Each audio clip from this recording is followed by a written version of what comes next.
I'm at the Cheetah Outreach in South Africa, which is an organisation dedicated to the survival of free-ranging South African cheetah through environmental education and conservation. This is the handler Christo, and this is Enigma, which is a beautiful 9-year-old cheetah. This is the fastest living mammal, which is losing its most important race, which is the race for survival.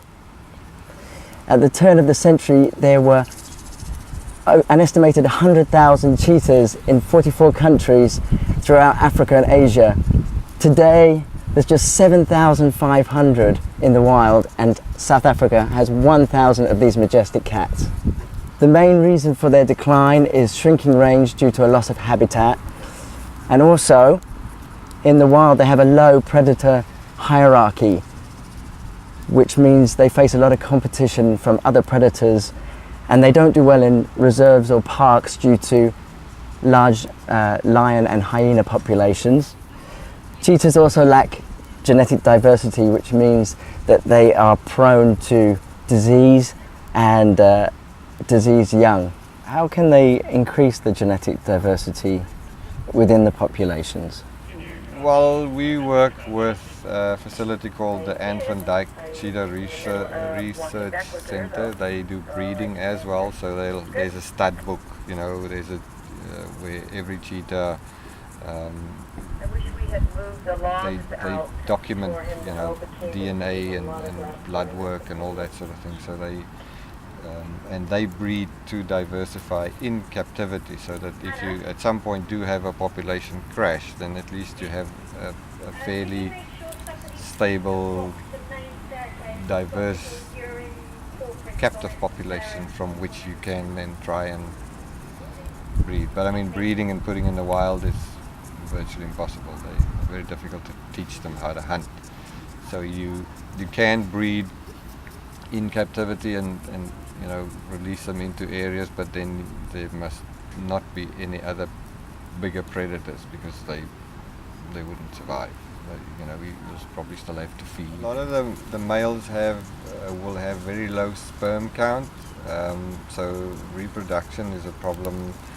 Sometimes you'll find, even not often, but sometimes you'll find deformities with cubs.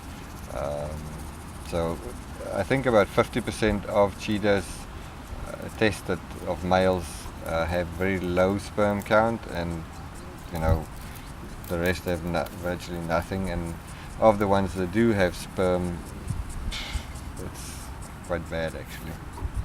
Wow. So they have a lot of trouble with that, and then obviously they have a 90 to 95% mortality rate with cubs in the first 3 to 6 months due to predation or starvation. So lions, leopards, hyenas, baboons, wild dogs, they'll all kill cheetahs. And you were saying this is a king cheetah? Well, he carries the king cheetah gene, and we're not sure, but it might be why he has the longer tufts, but it might just be the unique thing to him specifically.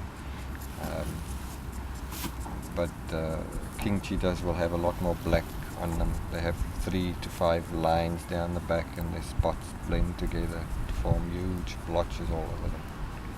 Oh, wow.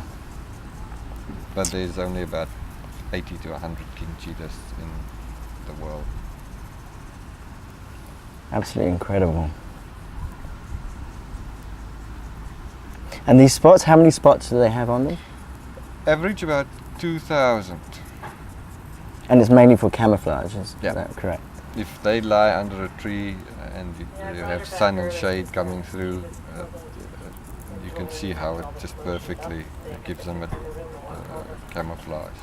And obviously with the black spots being longer than the tan, it gives them a 3D kind of camouflage, where instead of a solid line, you'll have like a broken line. It's an absolutely incredible animal.